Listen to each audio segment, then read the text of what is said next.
Good morning, good afternoon, and good evening. My name is Jeevan Acharya. I am the Principal Energy Specialist in ADV's South Asia Energy Division. I will be the moderator for this session. I would like to welcome you all to SAF 2021 and to our South Asia regional session on digitalization of the electricity utilities in South Asia. I would like to thank all the speakers for accepting our invitation to join this panel and all audience for joining this session. Colleagues and friends, we are seeing paradigm shift in our electricity utilities in South Asia and also in other regions. Utilities are striving to undergo their own reforms, reduce their technical and commercial losses, improve sustainability, increasing the use of various smart grid elements, including smart meters, catering new loads like electric vehicles, and so on. There are few electricity utilities quite advanced in South Asia region, while most are still in the early stages of their transition towards a clean and smart energy future. They are seeking viable and innovative solutions to accelerate on this path and be ready to manage distribution grid of the future. For this session, we have lined up champions in the region who will share their experiences in planning and implementing, which would provide a great learning opportunity for others, for all others. Without further ado, let me welcome our first speaker, Mr. Priyantha Vijayatunga. He is a director in South Asia Energy Division of ADB, and I request him to deliver his welcome remarks and also share his perspective on how ADB is responding and what ADB can offer to our developed member countries in their efforts to digitalize their electricity utilities. So Priyantha, I would like to request to give your opening remarks, please. Over to you.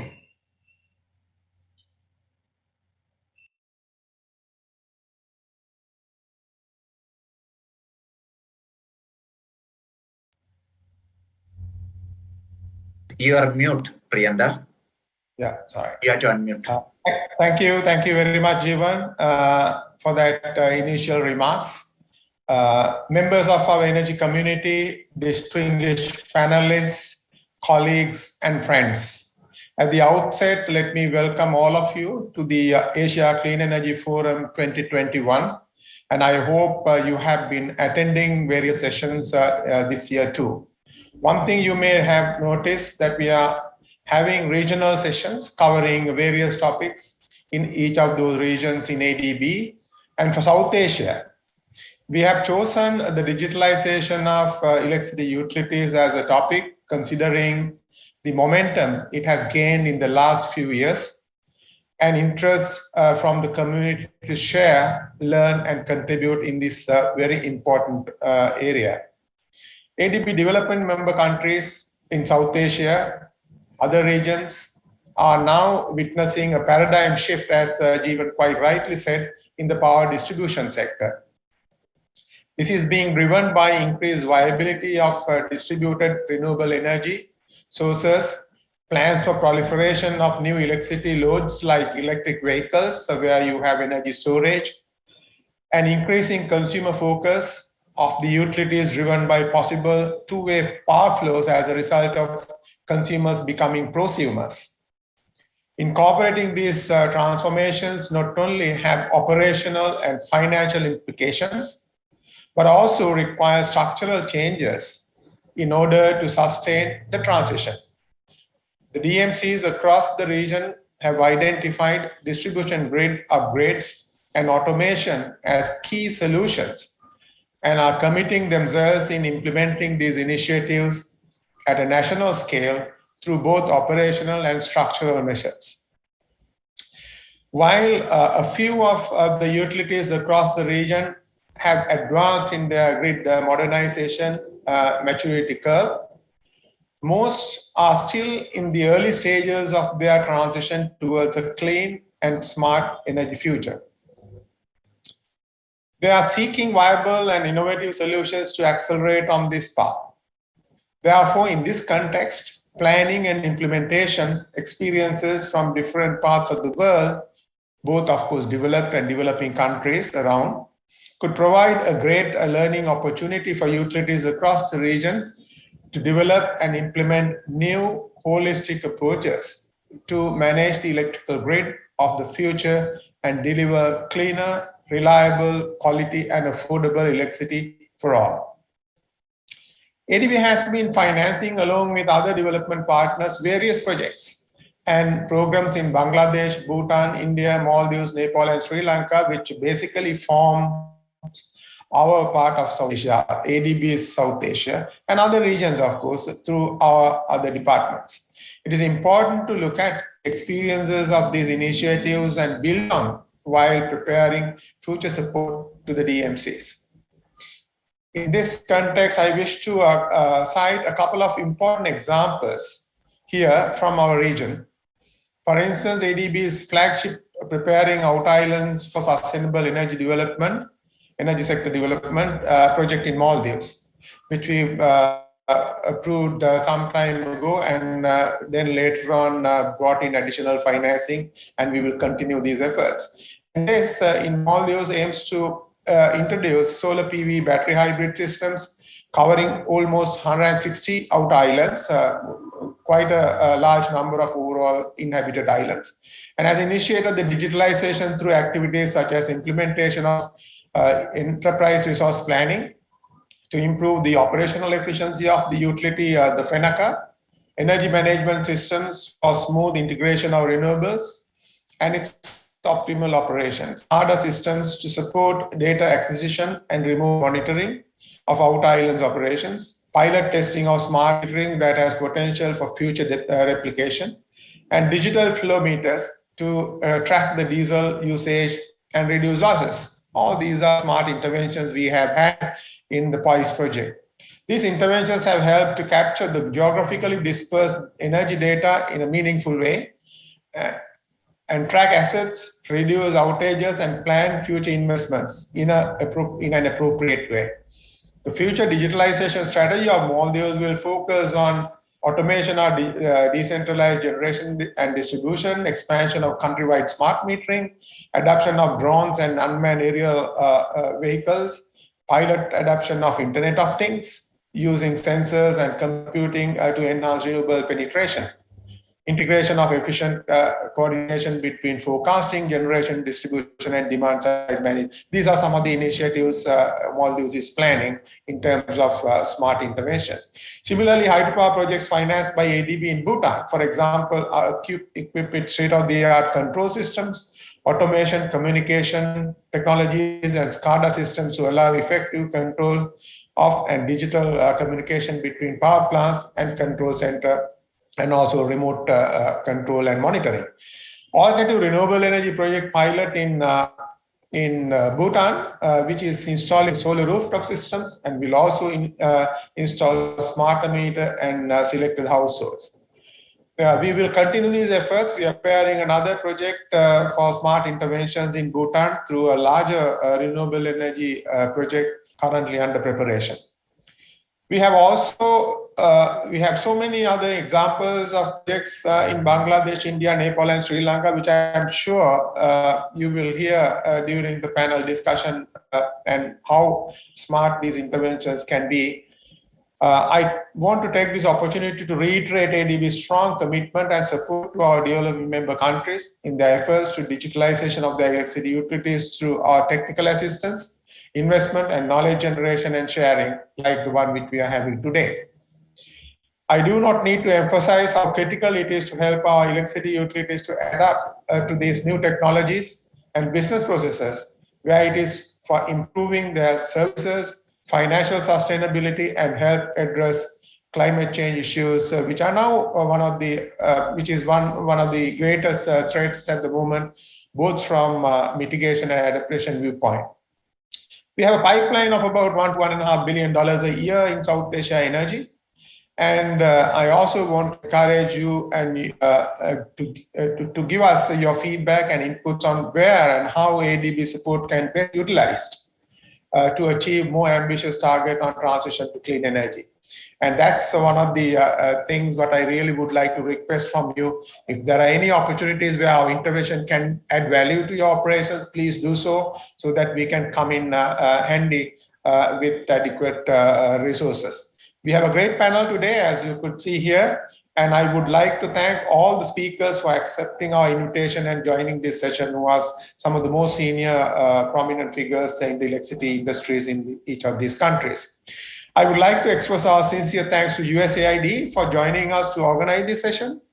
ADB has been working, particularly South Asia division has been working very closely with USAID for a long time. And we hope to build on this even further through interventions and events like this. Thank you, Julia Kennedy and Apurva Chaturvedi, personally for your support and cooperation. Let me wish you a great discussion and very valuable deliberations.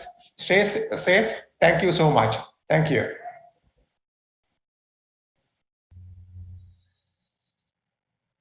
Thank you, Priyanta.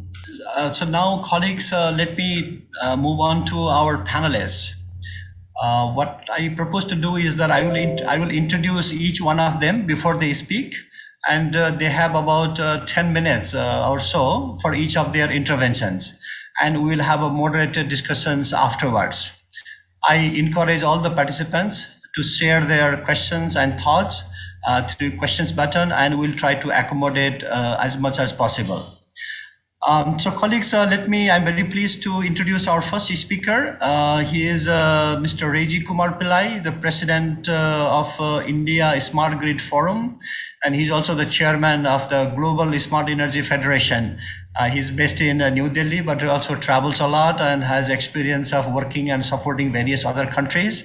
And I have requested him to give a kind of overview of what exactly digitalization means.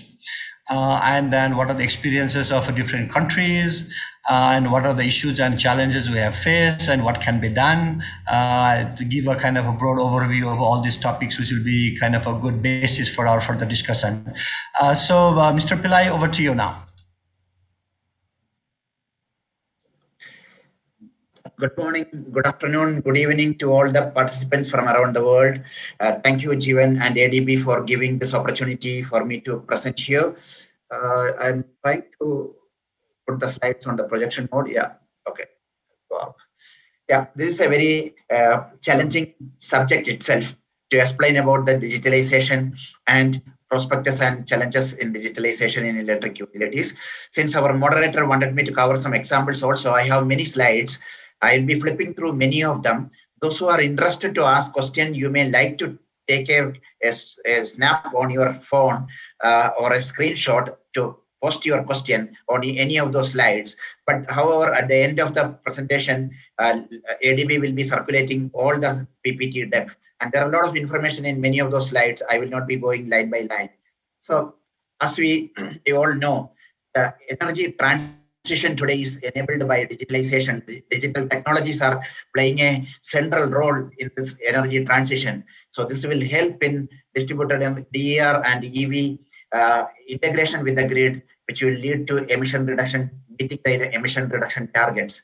Digital technology utilities can optimize their assets and operations with the advanced technologies, tools supported by advanced analytics, artificial intelligence, machine learning, etc., which will help in granular estimation of demand to avoid excess generation capacity.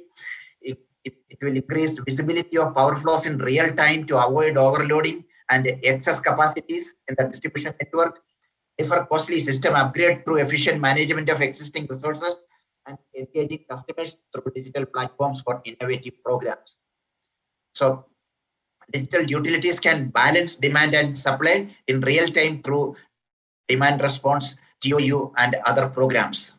Digital utilities can increase power system flexibility, energy storage systems, microgrids, smart microgrids, EV integration, virtual power plants, etc. Let me first come to the fundamentals of digitization and digitalization, what it means. Digitization is the process of collecting information about the electricity utility or the equipment on the network using sensors and control equipment. Collecting some of the information perhaps for the first time, converting the analog information into digital data that can be processed by computers for digitalization. So collecting data is the process of digitization, whereas using those data for various applications through, which is called digitalization. using digital technologies to fundamentally change how we are develop and operate the electricity network. And it is presumed that all data are open unless proven otherwise through for privacy or security or other commercial reasons. So, for example, how does digital data and digitalized solutions help a utility understand where a generator or a transformer can be best placed in a network, or how to integrate an EV charger? So, the objectives, strategy, and roadmap of digitalization. The main primary objective is single source of truth of data in a utility. So in any utility today where digitalization has not happened in a big way, if you ask how many distribution transformers are there, the operation department will give one number, the corporate planning will give another number, and some other department will give another number. How many customers are there? How many employees are there? What was the total energy consumed last month? For everything, there are different numbers in a traditional utility you get.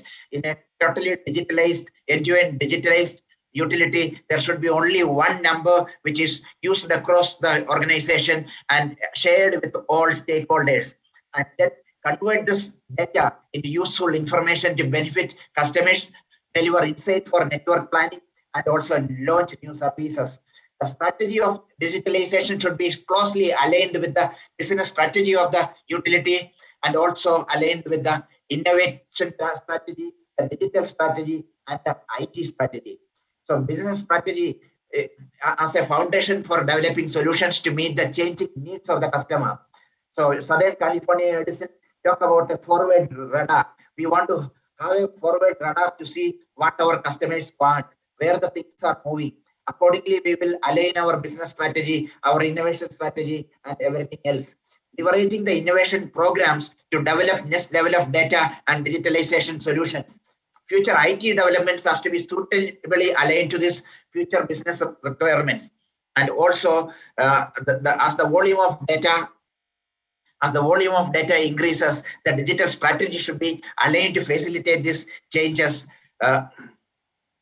and also present this data in the desired format and in time horizons. So what are the roadmap for that? Data visibility. First is to collect data and have the visibility of the data in near real time. And then to have the infrastructure and asset visibility. This is prepare the forward radar to know what is happening at the edge of the grid, and also your customers and other stakeholders, what they are doing. And integrate the IT systems with the OT systems and operational optimization. The processes, asset, everything it can be optimized. And alignment with the open market and agile regulation supporting all these activities. The building blocks, you start with data catalogs and single registration platforms and digital systems map. So what are the facilitators? Two important facilitators is the IT systems. The IT systems will need to be further integrated with the operational technologies related to power delivery systems, and also enhance the cyber security systems. Traditionally, all our IT systems were based on the core principles of security, reliability, resiliency, and this worked well. But now it must move to a culture of more open data and digitalization to make it more accessible to all stakeholders, make it agile and adaptable to change. And hence, importance to cybersecurity as well. So hybrid cloud architecture, everything as a service, infrastructure as a service, platform as a service, software as a service. So this adoption of this hybrid cloud architecture, these are the facilitators for this digitalization, and none of this can be done without modern, robust, secure communication systems. The practice of late utilities is to build their own telecom network, and also the old radio networks have its own limitations when millions and millions of endpoints are getting connected to the network and collecting data from all those sensors and endpoints. We need to coordinate this telecommunication system with the digitalization and innovation and the telecoms closely to meet the needs of today, tomorrow, and beyond. So what are the areas of digitalization in utilities? The operational technologies I mentioned start with SCADA for generation, transmission, distribution, and energy management systems at transmission and distribution management systems at distribution level. The GIS map, where each of the assets can be properly mapped, and the distribution automation and the substation automation systems, advanced metering infrastructure or smart metering, which is the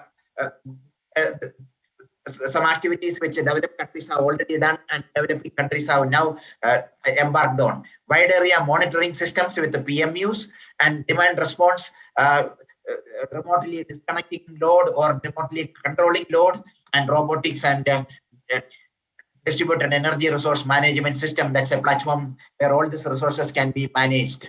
The typical IT systems include your enterprise IT systems, billing and customer care systems, customer portal and ERP, outage management systems, mobile crew management systems, the chatbots and voice bots enabled call centers, AIML and advanced analytics, RPA, all the measurable, predictable, repeatable processes can be automated through bots, which is the RPA and blockchain applications. And the technology trends which are today supporting the digitalization of the utilities is actually the changing need of the customer. Basically, the typical customer in the last century, they wanted only light and fans and cooling and some machinery at the industrial usage. Today, the usage has completely changed. So their needs are changing. The utility need to change. And fortunately, the big data, data lakes, cloud computing, AI, and all these tools have also evolved parallelly to enable this energy transition. In 2007, 2008, when California government said that by 2020, 33% resources will be renewable, people were shocked, how will we do it? But within 5 years, technologies evolved. Now we are all talking about 100% renewables by 2040 or 2050. And these are some of the charts which are end-to-end digitalization in utility value chain. We won't get into the details. And who are the people who are using data, and what are the different customers for each of the data, and what data is important to each of them are in this chart, which is taken from the UK Power Networks. And the opportunities which is enabled by digitalization. So while your physical assets depreciate, your digital assets appreciate. The customer data, the billing and collection system, your AMI data, energy consumption profile, GIS map, which index all the electrical network and customers, which cover all the buildings and roads in a city. These are all valuable assets for the utility, which can be shared with other domain operators. For example, there can be common billing system with the gas distribution company, with the water distribution company, with the municipality for house tax collection. The AMA data can be shared with others. The last mile connectivity for AMA can be shared for automating the gas meters and water meters, as well as security cameras and traffic cameras. There are a lot which can be done. I won't get into the details of this. Some backup slides are there at the end. What are the revenue streams? All these are potential new revenue streams. How it can be monetize each of these digital assets are there in the backup slides, which people may like to go through that later. So the challenges of digitalization start with the awareness. The entire organization, top to bottom, they should understand the benefits and need for a smart grid roadmap, appropriate a smart grid roadmap for each of the utility, for a digital utility transformation. And there has to be a proper architecture for this IT and OT architecture based on what they have and what worked well in global utilities and what did not work. There is no need for utilities to today reinvent the wheel. They should learn from others what worked and what did not work. And that kind of platforms, the ACEF and other platforms, organizations like ADB and other agencies are facilitating through ACF and other forums. So policy and regulatory support are required. There has to be a strong mandate from the government and the utility management to undertake digitalization in a well-planned manner. All across the organization, everybody should be aligned to that. The regulatory sandbox approaches may be adopted for experimenting with the new technologies. There has to be business models, new business models for cost recovery for new technologies. And the main challenges on the technology side actually is the what applications to be adopted. It's a COTS, means commercially available off-the-shelf applications for which you can find expertise in the market. An SAP ERP or a Oracle billing system, these kind of applications which are widely adopted by utilities. You put an advertisement, you need 100 engineers, you will get 1,000 resumes in the same day. But for some of the proprietary applications, only that company or a homegrown application, it's the same team in the utility who developed, they only know how that can be supported or modified or scaled up. Gone are the days when a software program was only a couple of pages. Today, any program, it runs into millions of lines of code. You need to have proper systems and people who understand that, which could be available. So biggest challenge is that every utility over the period, they have developed some system or they adopted something, the legacy system. It is close to their chest and they don't want to repair it. So that's a very big, difficult decision we have seen, retire or retain. And many of them cannot be integrated. Many building systems and utilities cannot be integrated with a state-of-the-art MDM for smart metering. So it is best to discard that building system and go for a proper building system. But it's a very tough decision between the IT department, between the finance department, between the top management. So integration of IT, OT challenges also mainly because of this legacy systems and how to do that. And IT architecture need to be service-oriented, microservices, middleware, data historians, etc. Today with the automated systems, you have data which are timestamped for which proper data historians and other systems required. And communication system, I already mentioned about it, secure communication system which connect. Some of the things are in the grid, some of them are in the customer premises, some of them are the field offices and regional offices and the utility headquarters. All this need to be seamlessly interconnected, for which you need not one, multiple communication system. Then comes the own data center or cloud services or hybrid models, and then appropriate analytical tools and cybersecurity should be there as a design. And skilled workforce, this is one of the biggest challenges. The people who have been traditionally skilled in new technologies, they got promoted or they got retired, and retaining trained personnel in the respective functions being the biggest challenge I have seen in utilities. There has to be business process realignment. Even if you are promoted, you are kept in the same function until the next in line is able to maintain that systems. There has to be adequate budget for training and capacity building. I have seen programs where $1 billion for the new technology, but there is not even $1 million for training and capacity building. We advocate everywhere that any new technology systems, there are at least 5% should be kept for training and capacity building, so that the rest 95% is well utilized.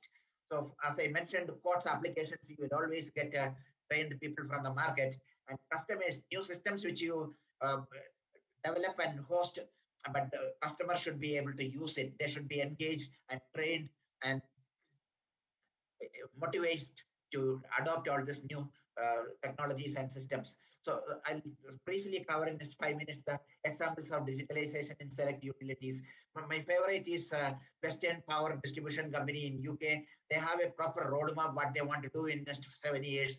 So what you see, the dark is what exists today, and what in the first period, what they want to do, it is in the greenish one, which you see in these areas, and what they want to do in the second phase is in this gold color in the.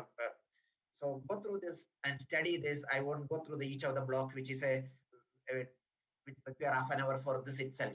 And digitalization strategy and action plan of UK Power Network, what they want to do in this year itself with the data, how they are going to publish this data, and what technologies they are leveraging. Look at this and see what on a monthly basis what they are going to do this in 2021 alone.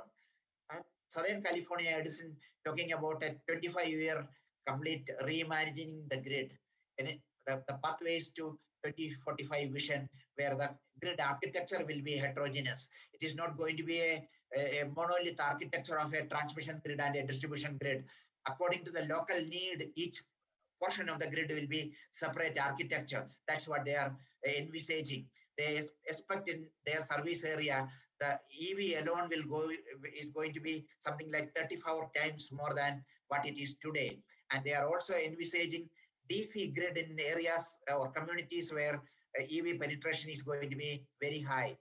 So today's grid moving to reimagine the grid, and this is the roadmap which they have given, what they are going to do in next 5 to 10 years by 2030 to 2040, and after 2040, as I said, even DC network protection system is being envisaged there. in each of the area, the power grid, physical asset, or the sensors and the edge computing, communication network, grid control, and the analytical systems, what they are planning to do in a phased manner. Look at this, and for what they have completely segregated segregated it into two. One, the physical grid layer, where all the sensors and other assets will be there, and the IT/OT grid layer, same the sensors and edge computing, communication, cyber security, finding a very important role there.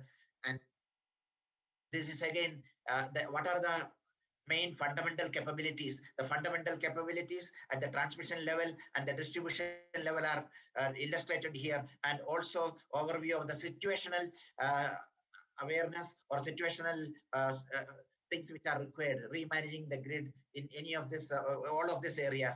I'll come to the last.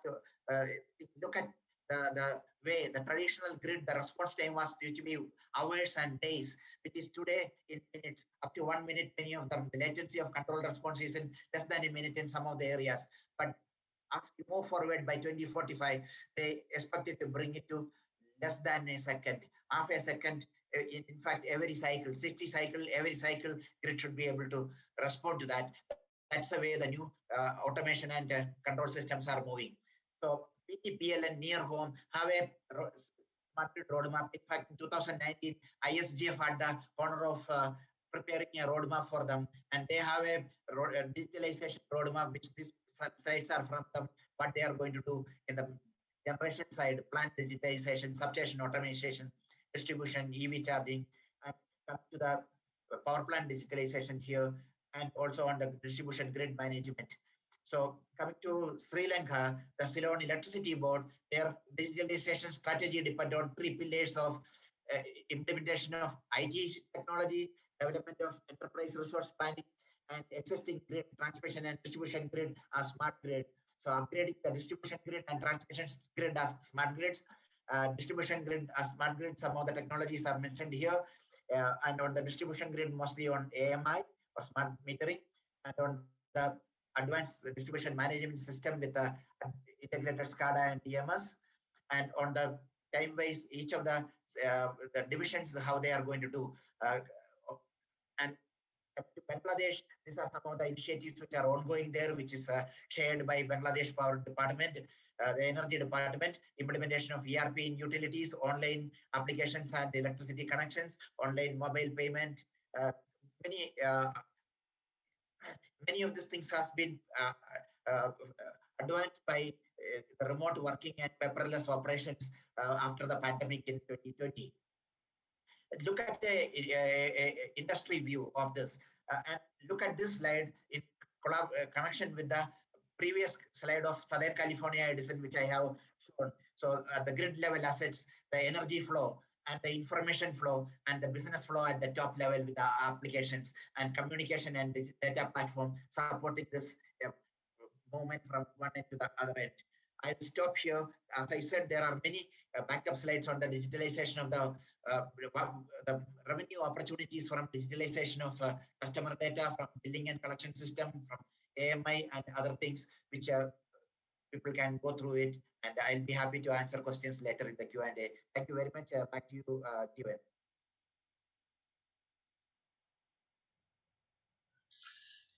Thank you, Mr. Pillai. I know it wasn't very easy for you to take us through all these different aspects of the digitalization in a very short time.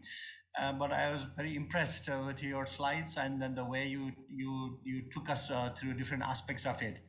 I know there was a lot of information in your presentation, and I'm sure during the Q&A we will be able to come back to you for if you want us to clarify further in any of those aspects later on. So at the same time, I also want to encourage our audience, if they have any questions, please just start sending that to us, either kind of a general questions, or if you are targeting that question to any specific person, you can also do that one. In terms of our speaker is Jorifa Khatun. Are you there now? I saw that you have lost some connection. Are you there? Oh yes, I didn't disconnect from the system, so I was always there. Okay, good. So no problem. So I think let's video start. video was offline, so that's why. Yeah, okay, no problem, no problem. So now let me invite Jorifa Khatun. She is the Deputy Director, Executive Engineer, the Directorate of System Planning of Bangladesh Power Development Board, Bangladesh. So it'll be good to get her perspective in terms of how BPDB in Bangladesh is promoting this digitalization in her institution, and what has been the experiences and so on. So over to you, Ms. Khatun. Over to you, please. Please go Thank ahead. you very much. Thank you very much, Mr. Jivan, Principal Energy Specialist and Director, South Asia Region, Priyanta. So thank you very much to give such kind of opportunity. Also, good afternoon to all of you. So my presentation is that I'm talking about digitalization of electricity utilities, BPDB perspective, what BPDB is doing, what are the best practice, and then what are the opportunity area to transfer the digitalization systems. This is the deregulation of the power sector. There are a lot of distribution and generation entities are working to provide quality and reliable power to the consumer end. This is the fuel type power generation, the 2010 and 2020. So still gas-based share is contribution much more compared to the other fuel. But we have 12 diverse power generation plan. Just have look is in here. This is the utility-wise consumption. So REB is the rural electrification board is so taking mass power compared to the other entities because they are providing power to the rural area. And also is in here category as consumption pattern. So our still now domestic consumption is much more increasing than the industry. So our main intention is that to provide to reliable power to the consumer and industry, and the industry share will be much more compared to the domestic demand, because so economic activity it should become from the industry based consumption. So that's our focus, and further few focus in the industry based consumption would be much higher.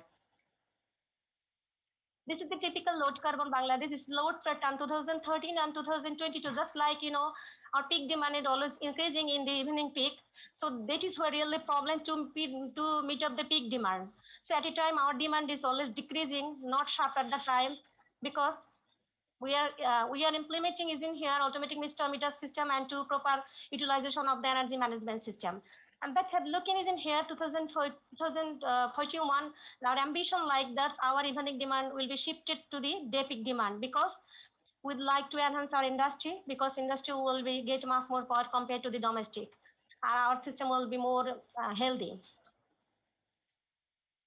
So this is electricity consumption. This is our idea, how we forecast the 2041. This is our own idea, one view, just we forecast and compare to the industry. Our in future industry power will be much more compared to the domestic. That have look is in here comparison, and also they will be taken place in transportation sector, because you know that our metro rail will be coming soon. That's why our transport sector is one of the major share will take from the power generation. This electricity consumption demand Thailand and India. If we compare with the Thailand and India, because this is the Thailand industrial share is 50%, but Bangladesh domestic share is more than 50%. And then this is India, near about 40%, more than 40% industrial share in Bangladesh is coming down. So this is one of the reason Bangladesh just like vice versa. This is why do we need the digital loan systems that I'm talking about that. So proper utilization of energy, really important. Proper management of energy, proper handle of the consumer, proper energy management, proper system management, consumer benefit, environmental benefit, saving money, primary fuel saved, really most important worldwide. So that's why. So if you think about the globally, so digitalized system to penetration in the power system is really important for us. Digital transformation, generation, distribution, what you're doing about that, what are the BPDB perspectives? So this is the advanced technology, because you know that we are trying to phase out our non-efficient, inefficient combined cycle, inefficient GT-based power plant to the combined cycle-based power plant, because the reduced emission, environmental safe, primary fuel safe. This is our more healthy system and fast startup time, high flexible opacity to maintain the smart grid. And of course, this system is really important for us. So we already taken up, and phase by phase we implemented. And future system will be 800 side machine, and then I will adapt this technology. This existing capacity, but renewable energy penetration really important as a green fuel, because renewable energy share is 130 megawatts. It's not far, not few. It's really few for us, but solar projectors, summer pipeline ADB is working with us, advisory support, and then project implementation, and also we'll have a plan for the 500 megawatt power by 2027. But now is tripartite agreement among India, Nepal, and Bangladesh is under process. So hopefully it will be finalized soon. Wind project under process. This is a lot of barrier is in here. This is potential area PSV. This is the PSMP 16 guidelines. Just like a process like that over hill tract barrier, there is opportunity to extract energy from the PSPP. So this is if we think about the access road, the catchment area and the social benefits. So in here we have to focus, and we have to extract energy from the PSMP. So PSPP is really important to meet the peak demand, because peak demand mitigation is really important for us, because we are using liquid fuel-based power plants to mitigate the peak demand, because peak liquid fuel-based power generation is mostly compared to gas-based power generation. That's why this plant is really important for us when looking. So investors to working over there. This is the digital transformation distribution sector. We are trying to implement GIS at a time. SCADA should work parallel.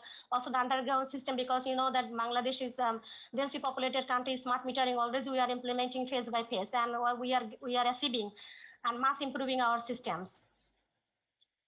This is the consumer satisfaction. This is the practice. This is the ongoing practice, online billing system. So this is pandemic conditions. So our own collections quite good. And banking system, the e-filing management, 100% penetration is done. We are working is our home from paperless is quite good. ERP penetration for the database management is really important, because we have a hired consultant, and consultant is working to make a model for us. There are 3 models: human resource management, fixed management, financial management, and procurement management. Also, I told you already, automated meter reading, 33 kV and low voltage level, also prepaid metering penetration, and to maintain, we have to maintain proper use of energy.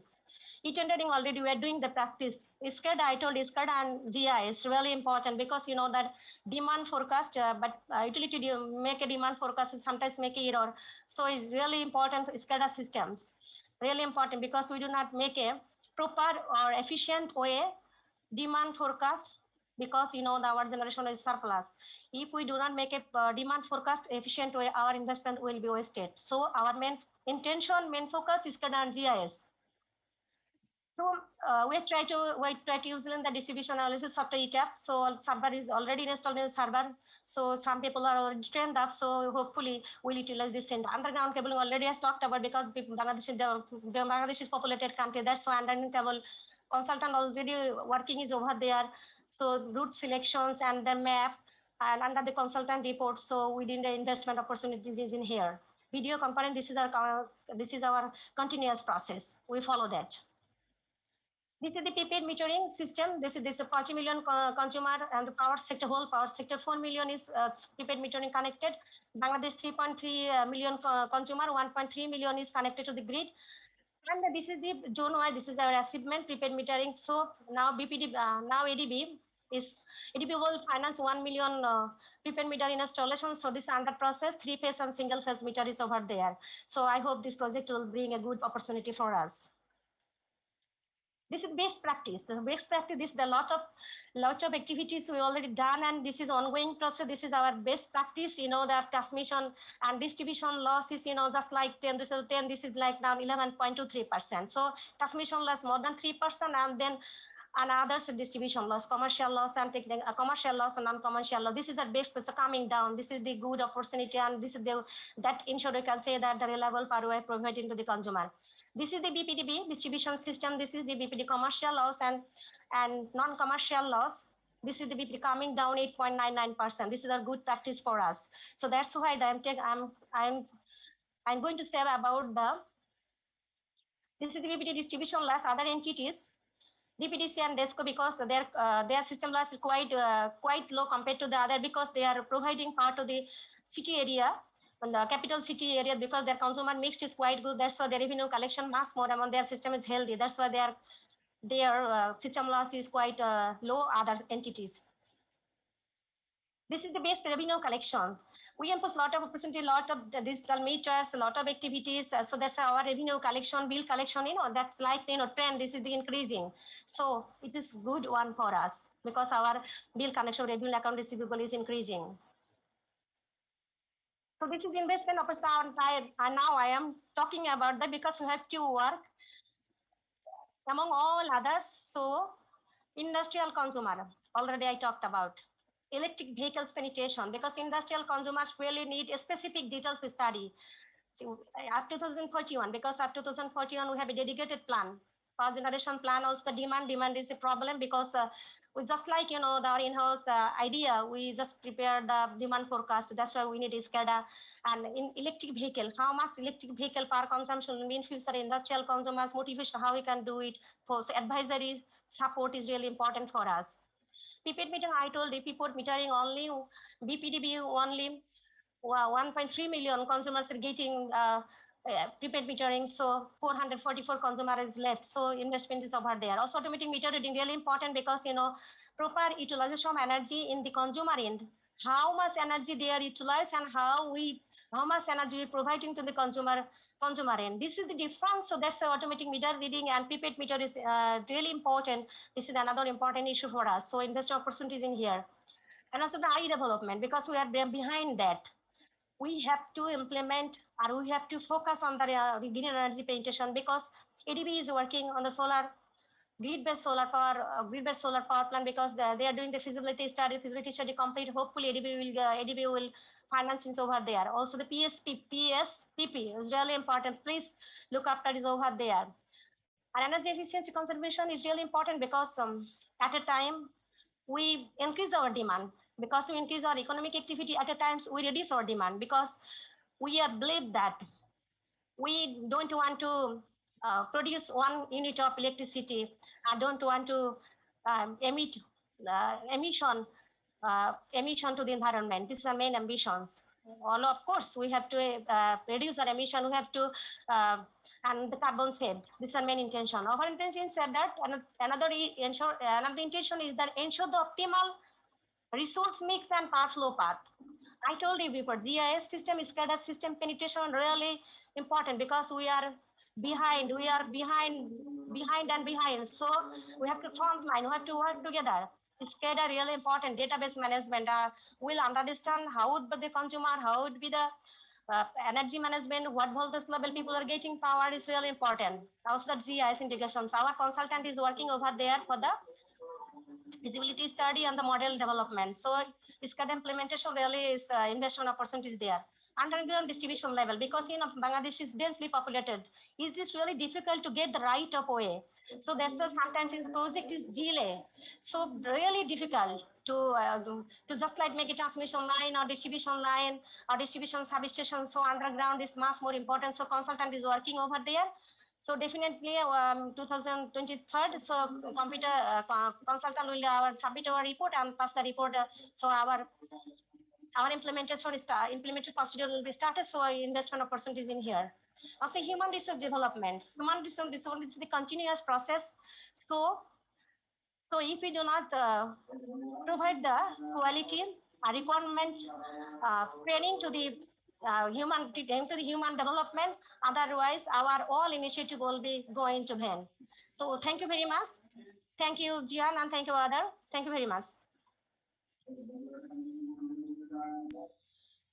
Thank you, Ms. Jorifa Khatun. I think it's very impressive to see the kind of activities that you are doing in your institution. I was very impressed from the level of efforts that you are putting in and also the importance on this digitalization. And of course, BPTB is a very good partner for ADB in Bangladesh, and there's a lot of work that we are doing together. And then we also like to continue building that one further in the coming years as well.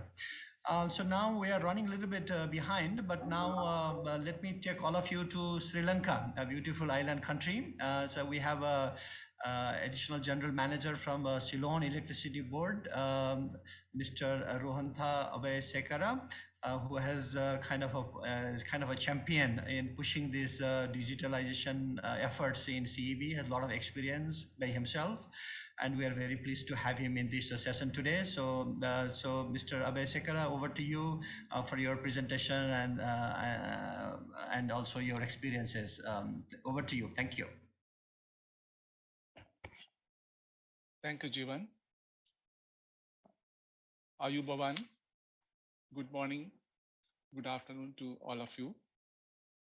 We are from Sri Lanka, and to understand our presentation, my presentation, that is our journey in digitalization, I would like to describe a few parameters of our country profile. We are an island nation with about 22 million people. We have reached 100% electrification with 6.8 million customers of our own. And we have another 600,000 customers belonging to our subsidiary Lanka Electricity Company Limited. So altogether 7.4 million customers, Sri Lanka. We have a installed capacity of 4,265 megawatt. Our peak load is average like 2,600 megawatt with 45 gigawatt hour energy usage. The transmission system is 220 kV and 132 kV, connecting 79 grid substations. The transmission system takes the role of a common buyer, single buyer for the entire system. As dispatchable generation, we have hydropower, coal, furnace oil, and auto diesel. The NCRE is mainly non-dispatchable. We have mini hydros, wind, solar, and biomass, and it is growing. The NCRE contribution is growing. We have the government has taken a policy decision, that is to generate 70% of our annual energy generation from renewable and clean energy sources by year 2030 and reduce our dependency on fossil fuels. So that is a challenge for us. So we have to meet that challenge. So I would think without digitalization, we cannot achieve this challenge of meeting 70%, especially because we have used most of the hydro resources.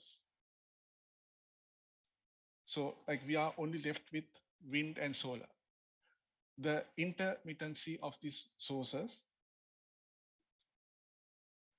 is, we have to take care of that issue.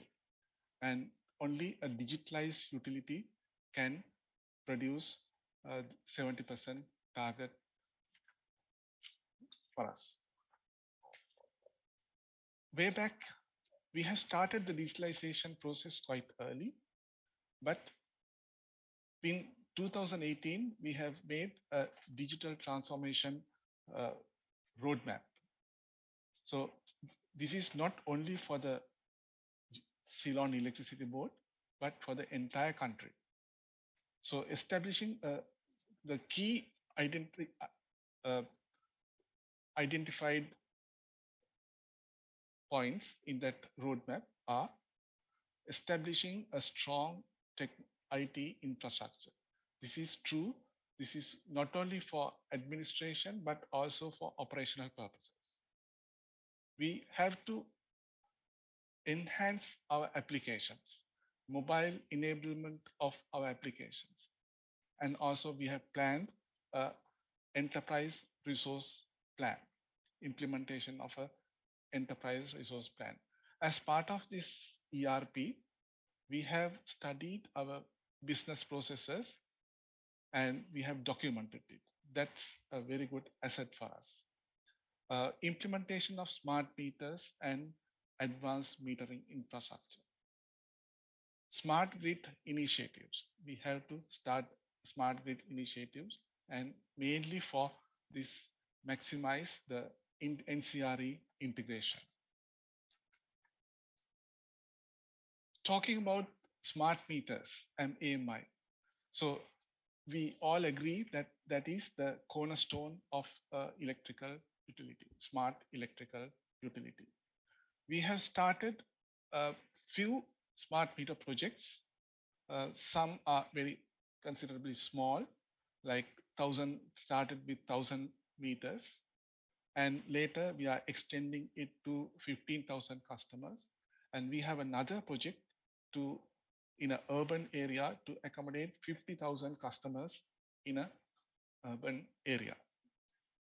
If you take the AMI only as a meter reading exercise, then the investment that you are going to make cannot be justified.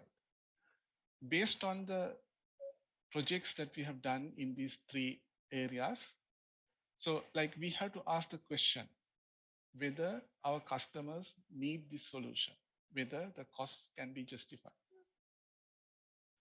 But not by all. Not all our customers need this sophisticated smart meters because more than 50% of our customers, the monthly consumption is less than 90 units per month. So they don't have many sophisticated equipment like electrical vehicles or air conditioners that they need to run efficiently. And also we have to see the HR issues. Are we going to make the meter readers redundant? No, we cannot do that. So like we have to.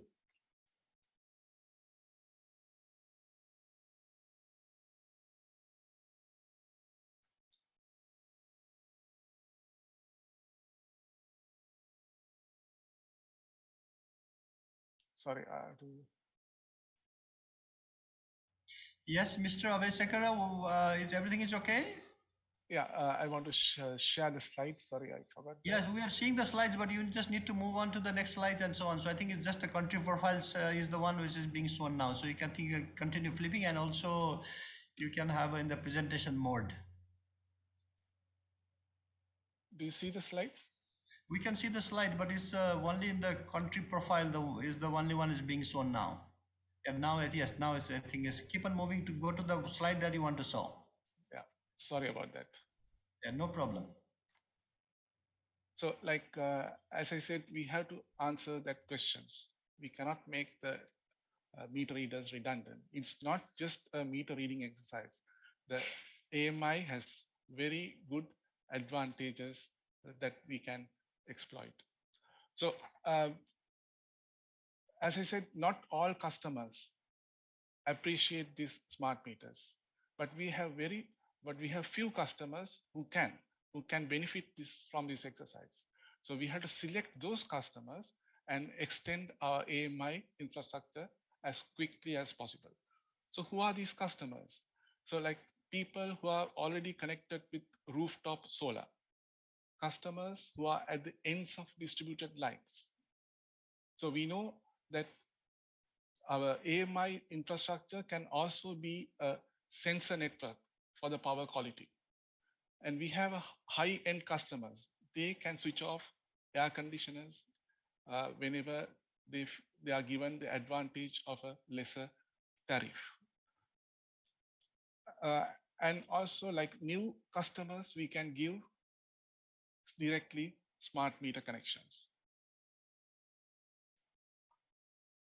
So after the AMI and smart meter, the next question is smart grid. But before coming to the smart grid, I would like to take this slide. We have quite a sizable amount of renewable energy. Around 800 megawatts of generation is from non-dispatchable NCRE. So this is significant when considered with our installed capacity. On top of that, we have another 300 megawatt of solar connecting 22,000 customers. So all this generation is non-dispatchable. And our system control center few months ago didn't see this generation as generating points. They saw this as like negative loads, but that is not good enough when we are talking about demand response, smart grid. So we decided to have a renewable desk at the system control center, the nerve center of our power system. With this, with the renewable desk, we were able to connect most of the renewable energy and present a view to the controlling engineer there at the system control center. So like, as we know, NCRE is weather dependent, but it can be predicted with a good weather forecast, provided that if we can get the current situation in near real time. So that is where we are working. We have to get the weather forecast connected to our NCRE generation. But I must also say that it is not good enough having a SCADA system on one computer and the NCRE desk on another computer. The two should interact and they two should integrate with each other to run a common energy management system. So that will be our target, and that we are hoping to get ADB assistance and your experience on that. So this is some of the screenshots that we have taken actually some time back in 2020 of this renewable desk computer system. They are all GPS mapped, so we know exactly where the generation is and to which feeder, which grid they are connected to. So all our customers have they have an electrical address. They have the SIN number, substation identification number. They have a low voltage feeder, medium voltage feeder, like that. They have an electrical address.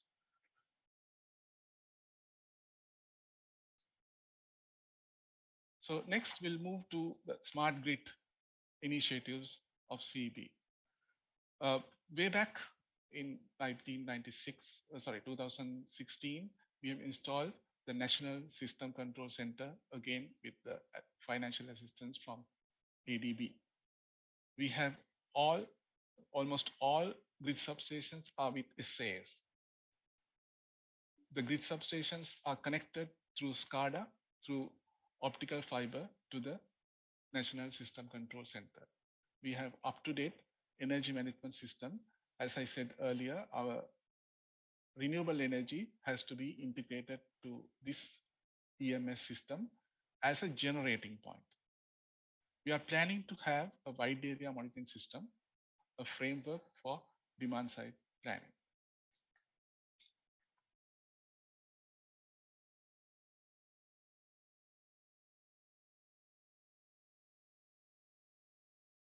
Allow me to describe our initiatives that we have taken in the distribution sector. As we know, distribution sector, there are many teams working. So at the moment, we have digitalized co-processors, many co-processors in the distribution sector. The workforce is now mobile enablement. With mobile enablement, they are now given a tab in case of a team, a telephone, a smart meter, smart telephone, in case of a meter GANs like meter readings. So they take readings onto a mobile phone. Since we have integrated these process seamlessly, these systems seamlessly. The moment meter reading is taken, it is sent to the central billing system, and also that reading is shared by many who are involved in this job. We know exactly where our meter reading staff at any given point because they are GPS mapped. Likewise, we have outage management system working as a separate team, and revenue collection, disconnection handling, and for news service connection, they have different teams, but they are collaborating with each other through our applications that we have mobile enabled. We have a unified call center collecting like 13 distributed call centers. We have an IT layer to unify them. And not only that, we have a customer self-service where we have extended our internal information to the public, to the customer. So this is a chart of diagram of different applications that we have installed and how they interact with each other. We have the mobile app that we give to our customers where they can see, they can log in, they can register their accounts and see the details, history. They can easily report a breakdown and many more features.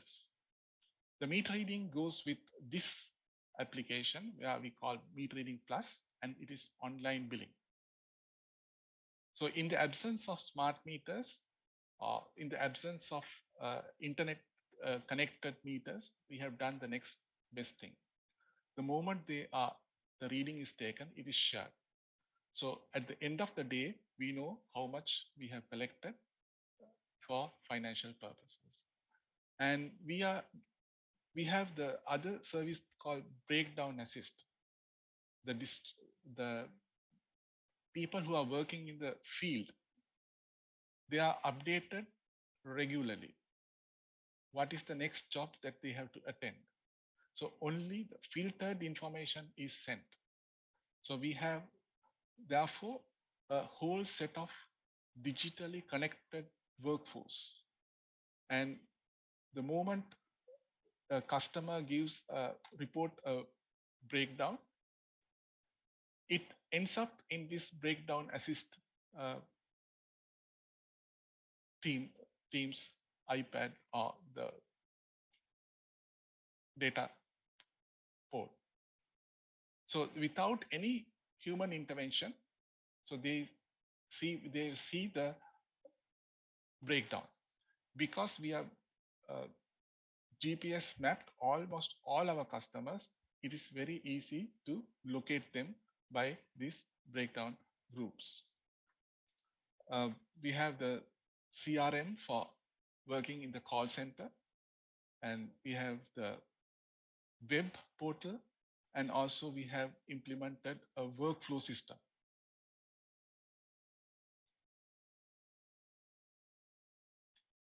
So these are the touch points that we give to our customers. They can access our system, information system with the app, or they can access through a web portal, or if they don't have smart telephones, they can still connect with us with this SMS service. If they visit our office, our front office takes their complaint and enter into the system. And we have IVR, UCS for connecting our call centers.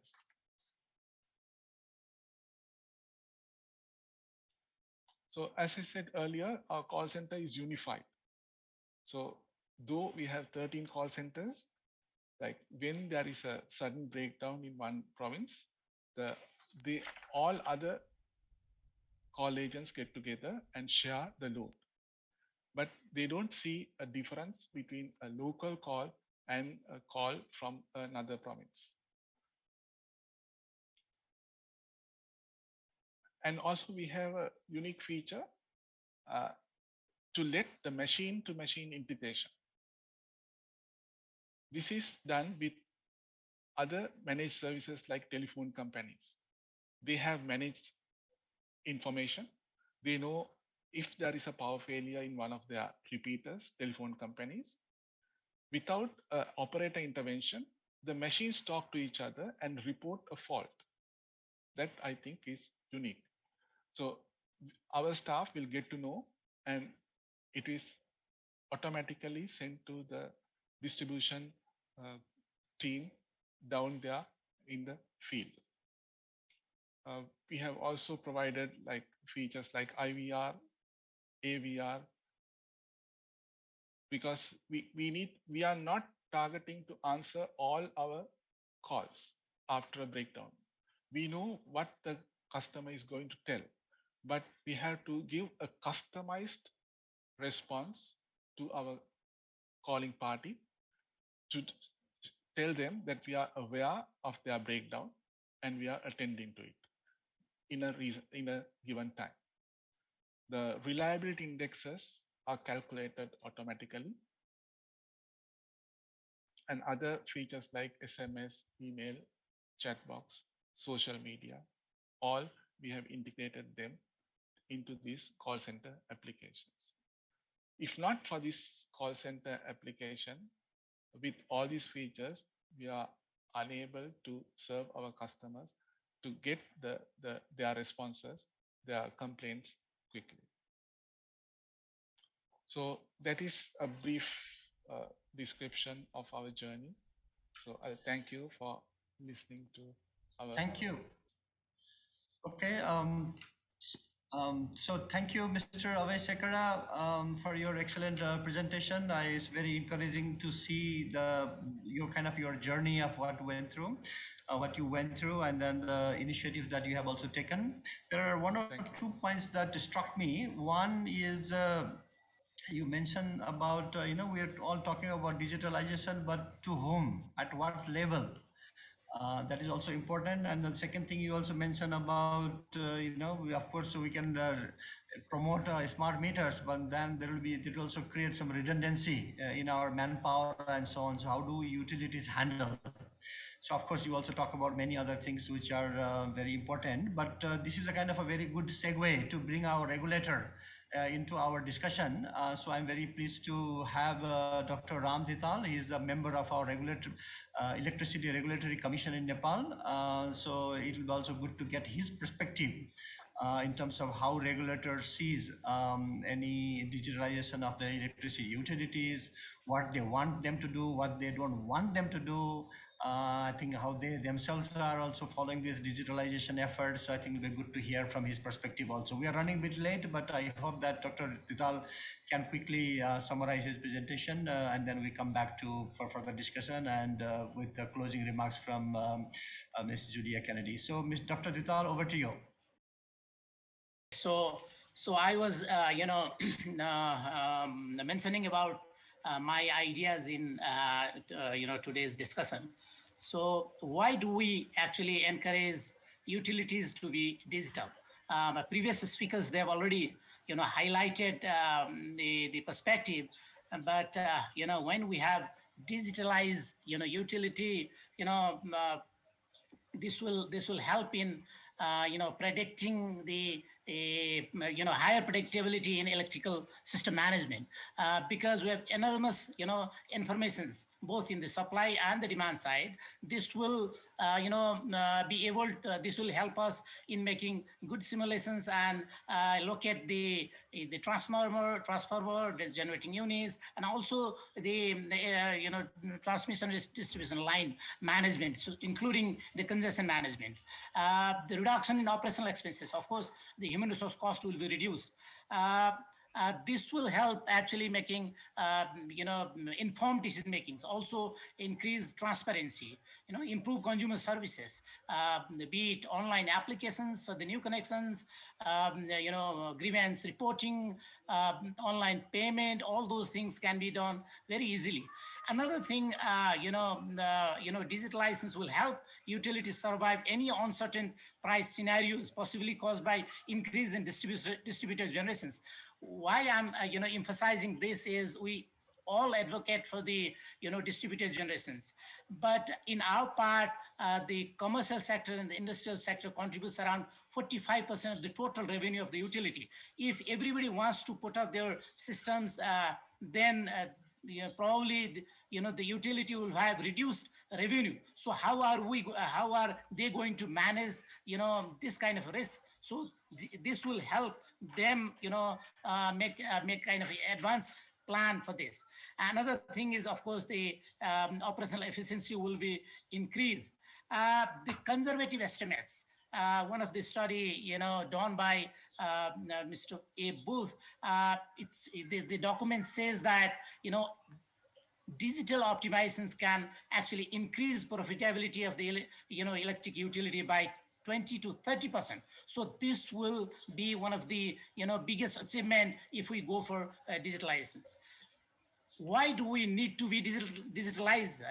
The regulator also need to be digitalized. Otherwise, if you follow conservative practices, traditional practices, and you do not have moral, ground to ask, utility to be digital. When you have digital regulator, you'll have, effective, mechanism for consumers grievance handling, and also dispute resolutions. When I visited last year in Delhi, I was very impressed from CRC's practices of managing dispute as well as consumers grievance handling process through digital means. In our part of the world, we follow paper-based systems. This will also, reduce. This will also increase what you call it. I submit application today. The next day, this application is misplaced. By allowing digital means, incomplete applications cannot be, submitted. So this way also you actually, reduce all those, and informations and also mismanagement of the systems. Human resources, as previous speaker also mentioned, you could reduce the human resources, but there is another challenge of how do we, manage the existing resources. Another thing is the licensees, they'll have, very clear information about when do I, get the result, when do I get my decisions. All those document tracking systems will be established, and this will help increase the transparency. Optimize the resources, not only financial resource, but also human resource and physical resources will be optimized. As I was mentioning, when you are, digital, then you actually embrace utility to be digital, leading by example. In our case, the regulator needs to regulate the utility. When utility is digital, we also need to be digital. So utilities, when they change their modality, it will have impact in the consumers. So that's why the protection of rights and interests of consumer is one of the function of regulator. So that needs to be handled properly. In our case, we have around 400 licenses, all based on paper-based systems. All they follow paper-based modality.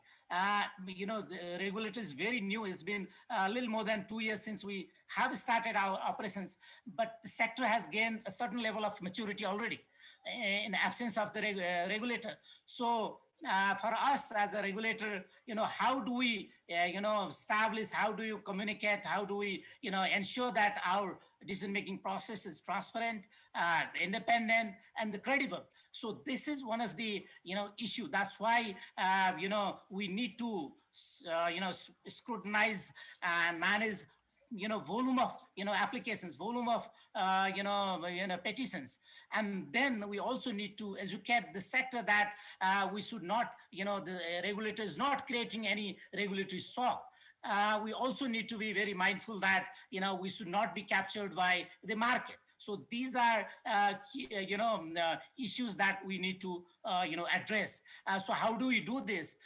The digital strategy and IT roadmap very recently developed this strategy with the help of USAID and the Department states. So the whole idea is to establish web-based regulatory management information systems so that our decisions are based on certain regulatory principles. We're planning to establish e-court and grievance handling mechanism, and also implement the communication strategy. Basically, how do you communicate to our licensees, the consumers, the industry users, and also the government, including our external partners. So this way, the whole idea is again, from paper-based mechanism to digital. So this is a kind of way, the linkage between the utility and the regulators. In our case, what do we expect from the regulators? The load dispatch centers, they should share all live generation data power plants. We have, for projects above than 10 megawatt, this has been already in practice, but we'd like utility to actually follow the process for all projects. The power producers uses SCADA to monitor power plant and the whole generation process. The system, the utility, the distribution company, at the moment we have only one utility, distribution utility. They should install smart meters and automatic meter reading systems. We have about 4.3 million customers, and with the support of, thanks to ADB for helping our utility to, install smart meter. The whole idea again is to motivate the regulator to, introduce dynamic pricing, flexible pricing, or the TOD pricing. This way, the consumers will have, they will increase their consumption, will have a better planning for their load. We are also thinking of introducing, the seasonal tariff. That way, the wet season, the tariff will be low, and then they will be motivated to consume more. The whole idea again is to link this with the list cost development, planning framework. A regulator has to develop the framework for list cost expansion planning, and then utility will follow this. Automations and the data management, all those things. This has been explained by previous speakers also. For a regulator is to regulators is to they decide the consumer tariff, decide the generation tariff and the transmission tariff. So that way, if we have better information, then we'll be able to regulate the sector both in economic front as well as in the technical front. The ERP and centralized billing systems has been already explained by previous speakers. Another thing, we also would like our utility to follow the new normal model. Online conference meeting, link all powerhouses, digital linking, and also their branch office, their call centers needs to be linked with digital means. The online billing systems has been introduced already, but this also needs to link with the staff, payroll, pension fund, or asset management, the not only this part, but also the consumption analysis. So these things basically to introduce the organizational capacity, enhance the organizational capacity, and also they improve the corporate governance of the utility. Schedule interruption and shutdown notice dissipation via website and other electronic and social media. Online bill payment, this has been initiated, this has been already in practice. And another thing, digital strategy and implementation roadmap for regulator as well as the distribution utility. The whole idea again is not to initiate abruptly. There has to be a gradual process, but this way we optimize the resources. Regulatory management information systems, again to enhance the transparency and also cost saving. All those things are linked with cost. When you optimize cost, this will be, for a regulator, we could also introduce the incentive-based mechanism for the utility. The selling is given. If you, optimize the cost, you will be incentivized by this much amount. And then your efficiency will also be, passed to the consumer. That way, there will be a, trust between consumers and the utility. And the whole idea in our case is to increase the consumption. Another point is linked with the dispute resolutions. As a regulator, we are to, resolve dispute between the licensee, between consumers and the utility, between two licensees, between off-taker and the power producers. So, before going to court, we want them to actually resolve this issue at the regulators level.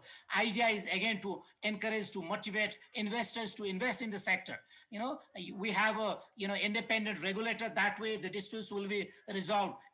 All operators, all electricity users, will have, they will be treated equally, so that even though we have vertically integrated utility buys from power, utility has their own, power plant, but still, because of the, independent regulator, investment will be secured, all will be treated equally. But in the long run, this was my, short-term expectation. Whereas in the long run, we also need to develop, regulatory, instruments and infrastructure, digital infrastructure at all levels of the governance, be it at the power generators, the system planner, and the, system operator. So that needs to be developed. We also need to, make, utilities to rethink the business model. They should consider, they should, keep the consumers in the center. Enable utilities to rethink the organizational structure and human resource management. As my, friends from Sri Lanka, he was mentioning about, if we introduce all those digital means to, reach out to the consumers, then the existing human resource needs to be, curtailed, or they need to lay off. So in that case, we have pyramid structures. When we introduce digital means, we need to follow the matrix-based model. That way, we also need to plan this gradually. We should not introduce, tomorrow, but there has to be a kind of, transition plan. So that needs to be done. Another thing, we realize when we introduce all those, digital means, we also need to focus on resilience and cybersecurity of our, infrastructure, of our intervention. Otherwise, this will also create huge, hue and cry in the sector. Allow appropriate time for transition and avoid shock. This was, I mentioned before. Another thing, when we encourage, utility to go for digital, so we also need to think of whether, the cost will be high. If their, investment in digital license is very high, in that case, the consumer's tariff will also need to be increased. So that part, as a regulator, we need to regulate that part also. But what we need to think is a digital license should be perceived as a means, not as a final goal. So this should be considered as a means.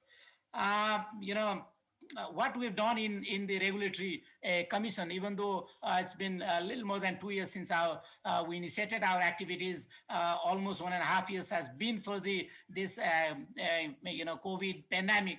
So during this time also, we issued the first tariff order, adopting following electronic public hearing. So we invited all consumer group, irrigations, water supply, the electricity consumers group, and they provided their inputs. We had a dedicated web portal.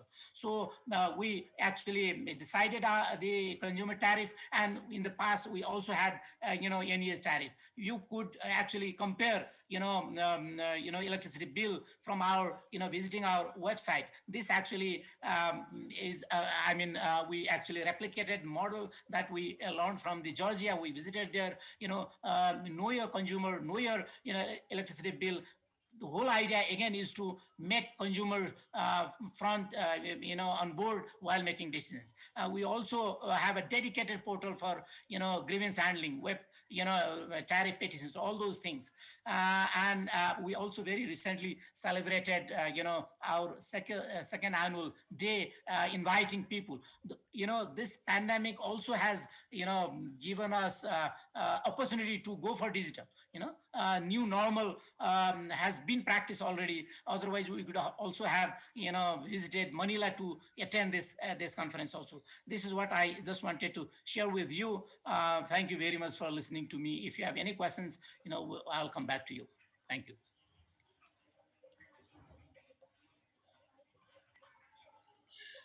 Thank you, Dr. Dithal, because this regulator's perspective is very, very important to see how the utilities are performing and what they are doing right and what they are not doing right. I think these consumers or customers' right, protecting their rights and benefits are very, very important. While it's also important to, look at it from the utilities perspective as well in terms of what they can do and what they can achieve or not. Behind the scene, I have been receiving a lot of questions, and then I have been communicating that to our speakers, and I hope that some of the questions that our audience has raised have already been addressed by our speakers. We are really hoping to have a very detailed discussion in our panel, but unfortunately, because of this time, is not really possible. But I do want to bring in talk about one question about how our development partners are supporting this kind of a capacity building, skill enhancement, that kind of aspect of it. I mean, from ADB side, I can also respond to it, but then I wanted to bring in my colleague from USAID, Apurva, who has been working very closely with the Ministry of Power in India, just to get a perspective of how USAID is helping, let's say, Ministry of Power or the government of India in different states. So Apurva, so sorry to put you on the spot, but if you could quickly, in 1 minute or two, can just indicate how USAID is helping in India and also in South Asia region. And after that, we'll go to Julia for her closing remarks. So Apurva, over to you. Apurva is in the USAID in the India team. So Apurva, over to you. Thank you, Jeevan, and thank you, Priyanta. Thank you for putting me on the spot. Yes, USAID works very closely with the Ministry of Power at the federal level on a lot of distribution reforms and modernization work. Just from the perspective of Ministry of Power, it has rolled out several large-scale reform initiatives in the last few years, including the world's largest household electrification program, Saubhagya, the rural electrification program, and the Uday scheme to improve operational and financial sustainability of DISCOMs. I think most of us are already aware of that. In fact, last year when COVID hit us, the government of India also announced a slew of policy and regulatory reforms to boost operational and financial efficiency in the power distribution particularly. And the $1 billion package for the power sector was part of the overall 300 billion stimulus package announced by the Indian Prime Minister to steer the country towards economic self-reliance post-COVID crisis. In fact, the finance minister also announced privatization of DISCOMs of all union territories of India last year. Now, with that context, this year in the budget session of the parliament, the finance minister also announced the revamped reforms-based and results-linked distribution sector scheme in the budget, in the Union Budget 2021, which has an outlay of close to 40 billion US dollar. Now, particularly why I'm saying that in this particular workshop is because the scheme, although it's not been cleared by cabinet and has not been made public, but whatever is there in the public, the scheme has laid special emphasis on adoption of advanced digital technologies, analytical and software solutions, including smart meters. And to take those reform initiatives forward in the digitalization journey, they have announced a target of deploying 250 million smart prepaid meters in the next 3 years. And that's where USAID comes in. Obviously there are a lot of other initiatives that we are also supporting the Ministry of Power on, which I will talk about very briefly. Particularly in the smart meter space, I don't think we have to go into the value proposition of smart meters, particularly in COVID, post-COVID or rather COVID times, when metering and billing and collection has become an issue. Smart meters have shown that even during the lockdown, the DISCOMs have managed to maintain a billing efficiency of close to 95% in areas where smart meters were installed. So I won't go into the value proposition in terms of what it does in terms of two-way communication between utility and consumer, how it controls the power distribution network, demand forecasting, and so many other advantages of smart meters. So USAID has been supporting the entire journey on smart meters for the Ministry of Power in India, which included right from a national consultation where the industry folks, the utilities, regulators, and all the stakeholders were invited to give their viewpoints on different aspects of smart meter, ranging from cybersecurity, on the mode of payment, prepaid, postpaid, and all the technicalities of smart meters, which led to a sort of a guiding framework that was developed by USAID for the Ministry of Power. That led to the whole development of model standard bidding documents on a which were released last year by National Smart Grid Mission for the Ministry of Power. And these standard bidding guiding documents serve as the model documents for the states to take them up and start deploying smart meters. So that was one big support that we provided to the ministry, along with a lot of other holistic set of interventions which makes the smart grid deployment easy. For example, development of a digital open source web-based tool for investment analysis by the utilities for any smart meter or any other smart grid distribution investments. So that's also is in the offing for the Ministry of Power. The other thing that we did was a consumer engagement guidelines because for smart meters, because we believe that consumers play a very vital role in a successful deployment of smart meter. So that has also been done. So these are some of the things around the smart meter to make the digital journey of or transformation of utilities possible in the next coming year. And we do see this as a potential game changer in the way utilities would be operating and becoming smarter and more digitalized as they move on. For us, and Julia will also be talking about a new program which has recently been launched in South Asia. We do see smart meter as one of the learnings that, and since this is one of the largest smart meter rollout globally, a lot of learnings will emerge from India, and a lot of learnings have already emerged from countries like Sri Lanka and Bangladesh, which are quite ahead in the curve of smart meters as well. So there is a lot of cross-learning between the countries, and through our pro-regional program, we would probably tap in those learnings and see how more effectively we can work with different countries to improve the operational and financial viability of DISCOMs. The other thing that I would just touch upon is privatization. We work with the Ministry of Power very closely on different models of privatization, including distribution franchisee and its associated models. I won't go into the depth of it. The third thing is the consumer centricity part. The speaker just before me did talk about how consumers are going to be very important in that. And we are developing a consumer centricity index rating within the larger rating system of DISCOMs for the ministry. So that's also another work that's in progress. But one very key sort of effort that we are leading on is supporting Government of India's Smart Grid Knowledge Center, which is already established, but converting that into a global center of excellence on smart grids. And right now, even as we speak, we are in the process of developing a virtual smart grid knowledge center with a virtual innovation park, particularly because COVID has taught us that even if people are not able to travel across, at least they should have the benefit of the digital technologies in cross-learnings, in showcasing their products and technologies, and having a center of excellence even on a virtual platform.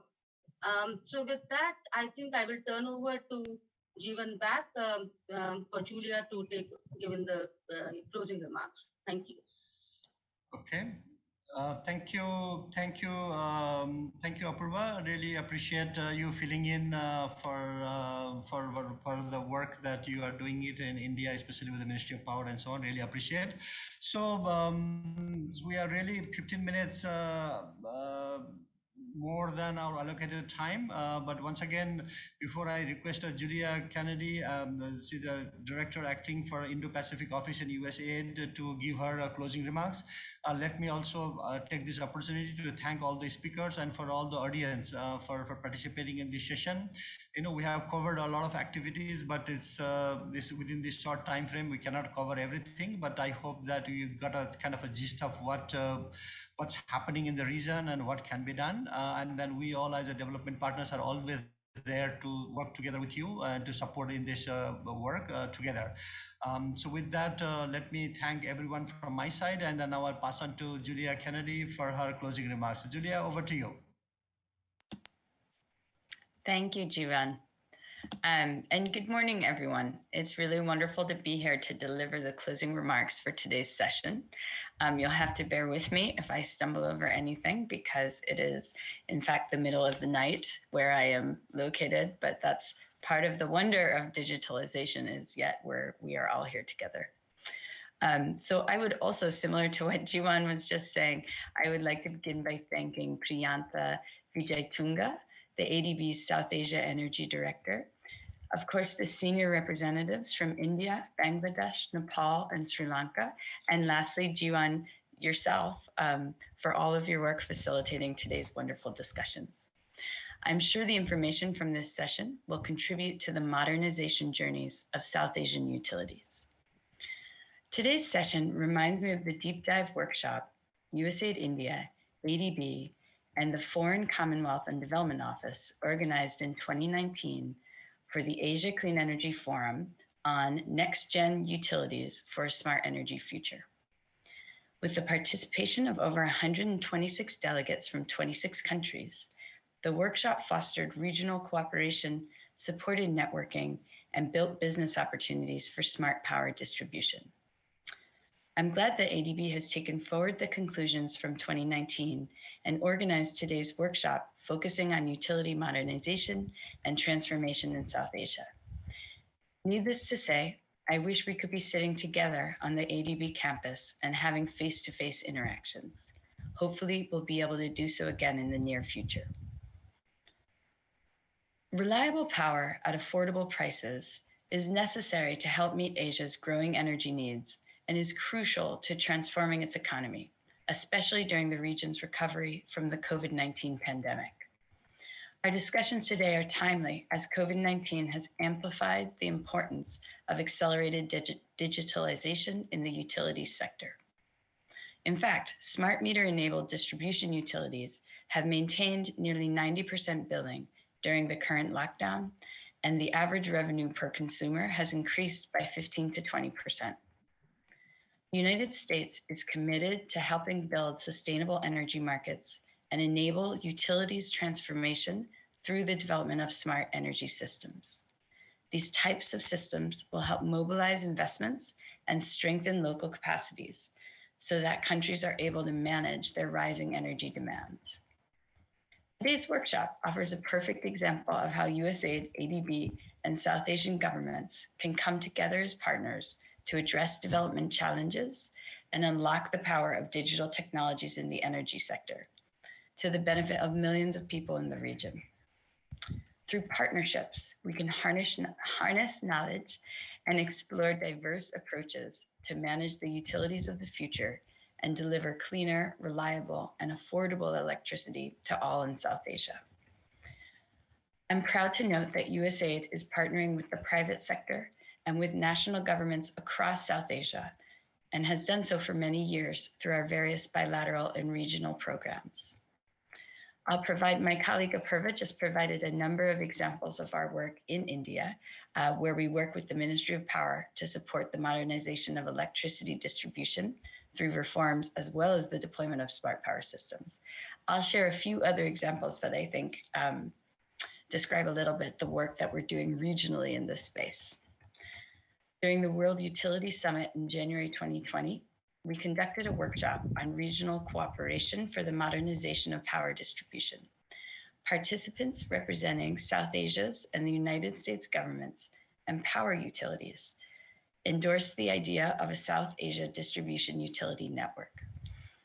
We've since developed a white paper outlining the proposed network, and we will be reaching out to you soon for your feedback on the paper. In addition, with our support, India's largest energy service company, Energy Efficiency Services Limited, has deployed needed infrastructure for electric vehicles. Today, the company is scaling up electric vehicle infrastructure across the country.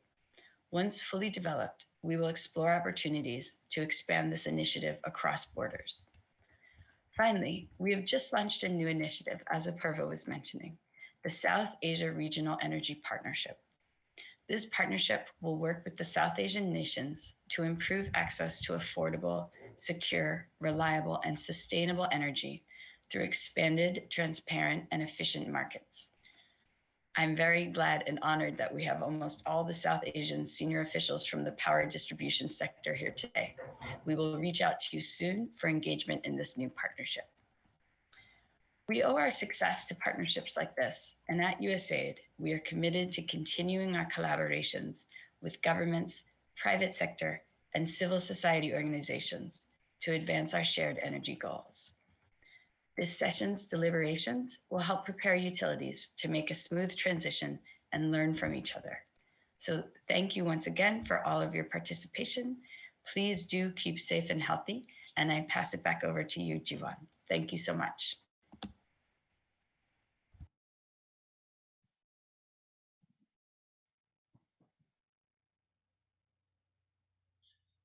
I think, yeah, thank you so much. So I think this is the end of our session. We would like to thank you once again, and then stay safe, and let's be in touch. Thank you. Bye-bye.